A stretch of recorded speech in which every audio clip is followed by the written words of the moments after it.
Hey, this is Dominic, and this is your home for the cutting-edge conversations on optimizing your personal performance, lighting up your sex life, and living a purpose-driven life of your own design. These are the topics that Dominic and I have both struggled with in our own lives and still don't always get right. This is Bryan. Welcome to the Great Man Podcast. All right, buddy, we've got one question and one question only to answer for this episode. Why do busy men always have time for sex? Now, if you were asked me to answer this question in 3 words, if we were to do this podcast in 3 words, I'd say because it's awesome.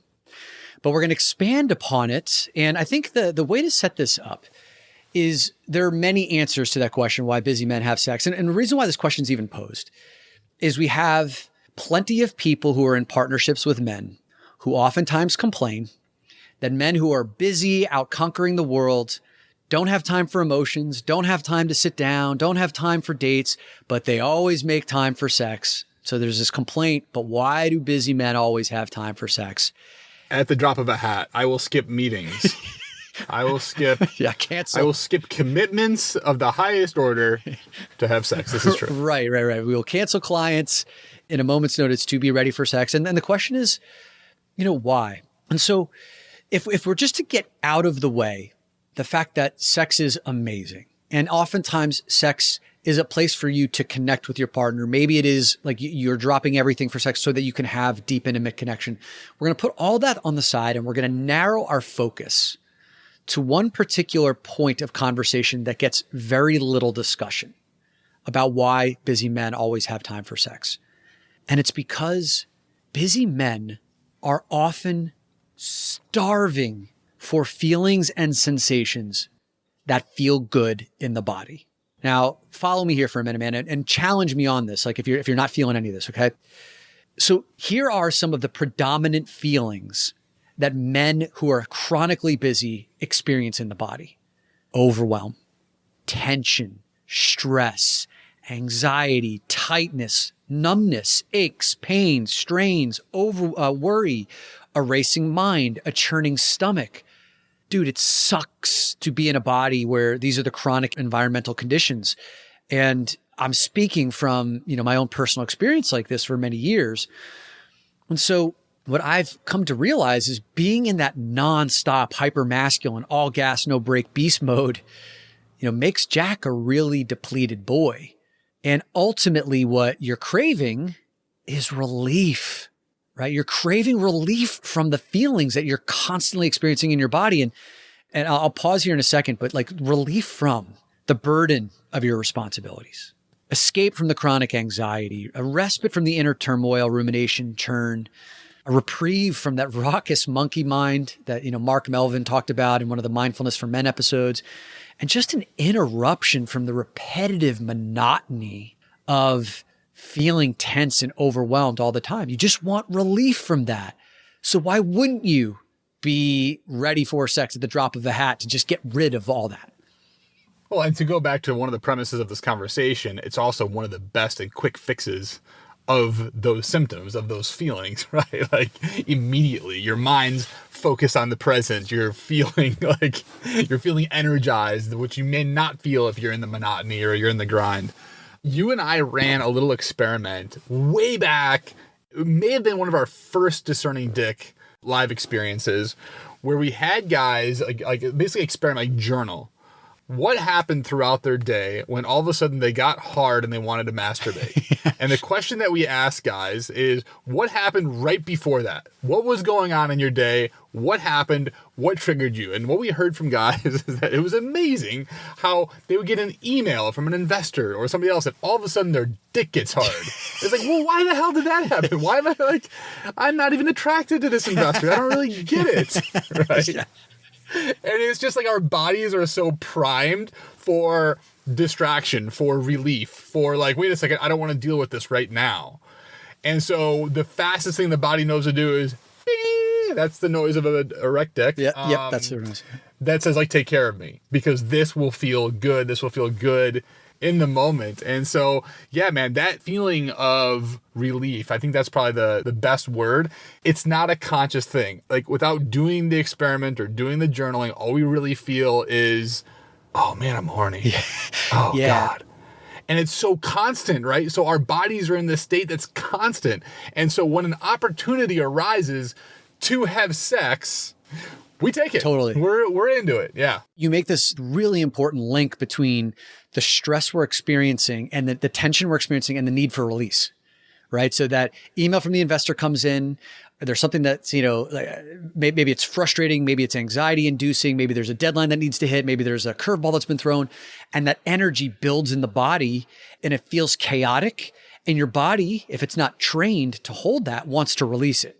And therefore, then the NARB happens. NARB is a term that our boy Jay taught us. No actual reason boner. But actually, in this case, we've now identified the actual reason. We just don't know. We don't know what the reason is. Right. We don't know what the reason is. Yeah, if you want to have an interesting conversation, a real honest conversation with a guy, ask him during the day, especially if they work alone and at home. Ask them, Dominic, for the record, works alone at home.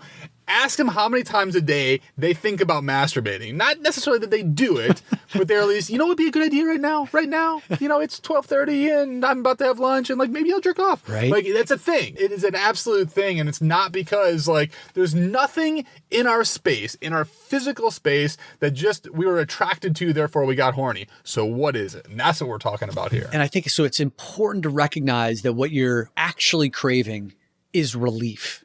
Right? You're craving relief. And like you said a moment ago, sex is the old reliable.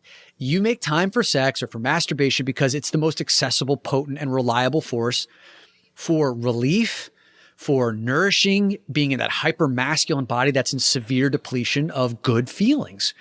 And oftentimes when you're engaging in sex or if you're jerking off, it can take that heavily armored body and it can give way to this tidal wave of beautiful feelings, even if it's temporary, just to feel that salve of oh my God, there's another way of feeling other than this chronic state of tightness or overwhelm. And this is also, I would imagine, many of the reasons why busy men always seem to make time for thrill seeking or gaming, gambling, binge drinking, narcotic substances.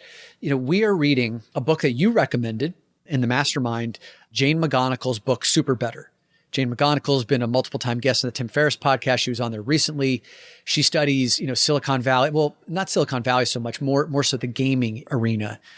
And in one of the chapters in the book, she did this fascinating side-by-side comparison of there are these multiple scientific studies around gamers that are intricately scientifically proven and are peer-reviewed studies that show that some gamers become much more active in their lives. They're much better problem solvers. They work better in teams.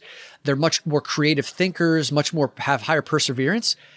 And yet you can have another study that's also scientifically factual or scientifically reputable, peer reviewed, that says the exact opposite, that gaming people, become depressive. They become escapist. Yeah. The headlines are something like in the first study you're talking about, the headline is something like, study shows Ivy League students game more than any other students, right? It's well, where did that come from, right? And the second study you're talking about is that gamers' level of depression is higher and grades are lower. Right. And so what she's posing is well, how is it that both of these things are true? Because they are, to your point, they're both scientifically reviewed, peer-reviewed studies. So why is that? Yes. And the reason what she found, why those exact opposite studies and findings occur, is based on the why of the gamer. Meaning, why is a person going to game? So the people who end up depressed and isolated, their why for gaming is escaping their actual lives. And they go to gaming, turn to gaming so they can escape their reality. Those who actually end up getting better grades, who become more strategic thinkers, who actually can stick with more difficult problems longer term, their why for games is to go and develop those skills in those games that they can bring back into their regular lives. And the terms that she uses are self-suppressive versus self-expansive, right? So the ones who are suppressing their real lives, suppressing their emotions, turning away from their feelings to go numb out and escape are the self-suppressive ones that ultimately their gaming ends in depression and isolation. The self-expansive ones see the link between gaming and their real lives. We're talking about the same thing when it comes to sex here or to masturbation. And this for me really hits home because, as someone who went through sex addiction and many years of isolation, sex for me, masturbation for me was absolutely an escape, a numbing, a suppressing of my real life. There was no link between I'm going over here and doing this thing to get better, to connect with a human being. It was to get rid of whatever feelings. Is it fair to say, Dominic, that 100% of your sexual interactions were that? It's not fair to say 100% were. I would say close to 100% of my self-stimulation sessions were, right? And then that's still something that I actually navigate is even today, my sexual interactions with another human being, I would say are close to 100% are in that self-expansive, if not all. I very rarely, and I can't even think about a time where I've done that to numb out in the last 10 years. But I still struggle with that when it comes to masturbation, because that was something that was deeply ingrained, and I have many more reps, in that space. And so that's something that I'm learning to unwind. All right. So how do you know if the energy that you're bringing to your sexual encounters is relief seeking, right? Versus, doing it to connect? Bryan, I think you have a point here that you want to make about how to be able to discover that. Usually happens after the sex is over or after the release is over. What is it that you're feeling when it's really relief driven or escape driven? Yeah, I love looking at actions in life that have a really quick feedback loop because you get to learn really, really fast. So here's how to tell. Are you in a self-expansive part when it comes to sex, or are you in this kind of relief or numbing out phase, right? After you come, how you feeling? Most of the time, if we're in that relief phase, all of a sudden we're more lethargic. We're probably wanting something to eat. We're probably not jumping right back into that email that we were trying to get relief from. That's usually a pretty good indicator that we're in this relief, less expansive realm. If we're in the other realm, this expansive realm, then we typically feel more connected. Open, right? And oftentimes there's this lingering energy that came from this sexual experience, be that self-stimulation or with a partner. And so that's the feedback loop that we're looking for here is afterwards, how are we feeling? That's just a great point, man. And I think about my own, if I'm doing this privately, if it's masturbation, not with sex, when I'm relief seeking, I try to clean it up as fast as possible. And it's almost like it never happened. For me, it's just it's gone, and it's almost like a complete disconnection from what I was just doing. When I'm really connected or open, especially if I'm with a partner, when the sex is over, there's this gentle come down. There's some cuddling, there's some aftercare, there's connecting with that person because you've just been in some elevated state where your energy has been high and so it's very different.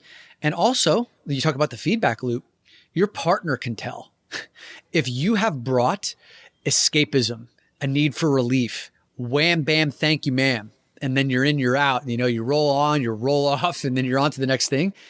And that can be pretty destructive. And also, one of the things that we hear quite a bit is listen, we hear this from women.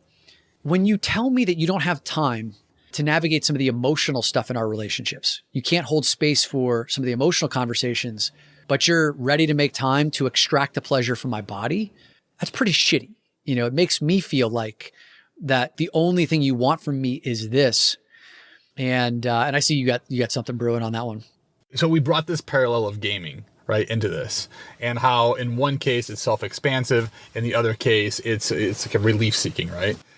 And here's the conscious truth is that even with gaming, you can consciously know that you're doing it to provide relief, to relax, to whatever it may be. Right now, the studies show that there's a limit on the amount of time that you can do that for. I think, but it's a large limit. It's 6 hours a day or something crazy like that.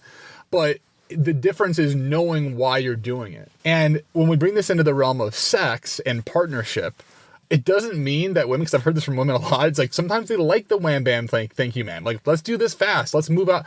But when it's not talked about and when it's not conscious, it feels like that kind of like sad, reliefy, needy energy every single time. And of course, I wouldn't want that as a partner. My partner doesn't want that. So it's not how long is it? How long is the wick? How long does it take to build up, right? Like trying to make these puzzle pieces fit. It's not about that. It's about like the conscious knowing of like why you're there and what you really want to get out of it and communicating that. You nailed it, man. I think this is a good place to wrap the convo, which is that conscious awareness and then the conscious communication with your partner, because you're right. Like sometimes you do want to have just fast, enjoyable, hot, wham, bam, thank you, ma'am, kind of sex. As long as like you're aware of that and what's happening, and so does your partner. Sometimes maybe you just need a release and you just need a relief. You've had a really hard day. And as long as like you're aware of that and your partner's aware of that, great. And there's times where you really want to be bringing a full tank to sex too, right? Because if you're always bringing the relief seeking, if you're always bringing an empty tank and you need to kind of pull the pleasure out of another person, that can get exhausting for another person. And ultimately, when you can bring a full tank and you can just infuse your life force and your vitality in that other person, they can feel it, man. They can feel that shit. And so make sure, as busy of a guy as you are, as much as you're conquering in this world, you also want to have something in the tank, not just something, your best stuff in the tank to bring to sex with the partner that you care about, because fuck, man, like you're worth it. They're worth it. Dude, that was a wham, bam, thank you, ma'am of a podcast. That was a quick 20 minutes in and out, boom, get it done, on to the next thing. But quite satisfying. We showed up with our full tank. Quite satisfying. Yeah, left you feeling full. Know a guy in your life who might be interested in listening to this episode? Then why don't you take a moment and send it to him right now? One of the reasons why we're recording some of these shorter episodes is based on your feedback and your desire to get more of the guys in your life to listen to conversations like this, but not going to sit down for 45 or 60 minutes and listen to a longer episode. But this is more bite size, under 20 minutes. And it's a conversation on sex, which is typically something that guys are much more interested and willing to step towards anyway. So why don't you take a moment right now, think of a couple of guys in your life that might be interested in listening to this episode and forward it to them.